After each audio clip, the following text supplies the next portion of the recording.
स्वागत है मित्रों, सनातन कथा मंदिर में। आज हम प्रवेश कर रहे हैं श्रीमद् भगवद गीता के अध्याय 1 श्लोक 2 के दिव्य संदेश में।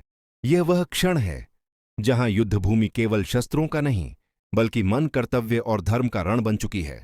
धीमी ध्वनि में शंख ध्वनि, हल्का वातावरण। दूसरे श्लोक का उच्चारण। संजय उवाच दृष्ट्वा तु पांडवाणिकं व्यूढ़ं दुर्योधनस्तदा आचार्यमुपसंगम्य राजा वचनम ब्रवीत। 2 दारकू।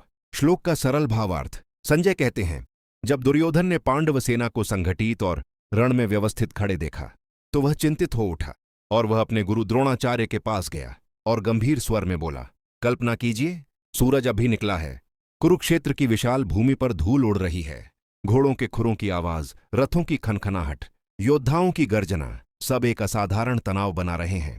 दृश्य के केंद्र में दुर्योधन खड़ा है। उसकी आंखों में घबराहट छिपी है पर चेहरा अहंकार से ढका हुआ। वह पांडव सेना को देखता है, एक एक योद्धा, एक एक महारथी का सामना करते हुए। उसका मन अंदर से दुर्योधन बाहर से कठोर दिखाई देता है, लेकिन भीतर डर है। क्योंकि पांडव सेना के सामने भीम, अर्जुन, धृष्टद्युम्न, शिखंडी, सात्यकी, घोटकच और कई महारथी खड़े हैं।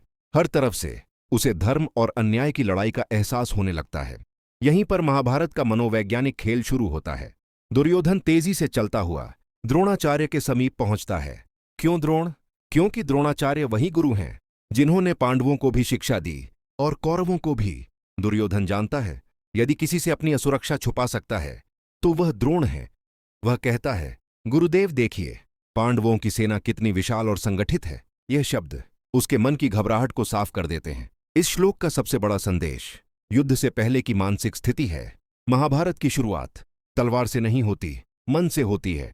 दुर्योधन का डर, घबराहट, अपनी स्थिति को मजबूत दिखाने की उसकी मजबूरी, ये सब युद्ध के पहले ही उसे भीतर से कमजोर कर देते हैं। यही कारण है कि गीता में मानसिक स्थिरता सबसे पहली शिक्षा है।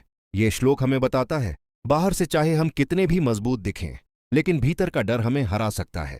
संगठित और डिसिप्लिन्ड शक्ति देखकर बड़ा से बड़ा राजपुत्र भी डगमगा सकता है।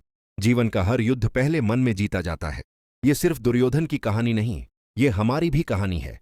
आज का यह श्लोक हमें सिखाता है कि जीवन के किसी भी संघर्ष में सबसे पहले हमें अपने मन को स्थिर करना चाहिए, क्योंकि मन ही हमारा पहला रण है। तो एक लाइक और एक सब्सक्राइब करके बेल आइकॉन पर जरूर दबा देना, ताकि आने वाले सभी वीडियो सबसे पहले आपको देखने को मिलेंगे।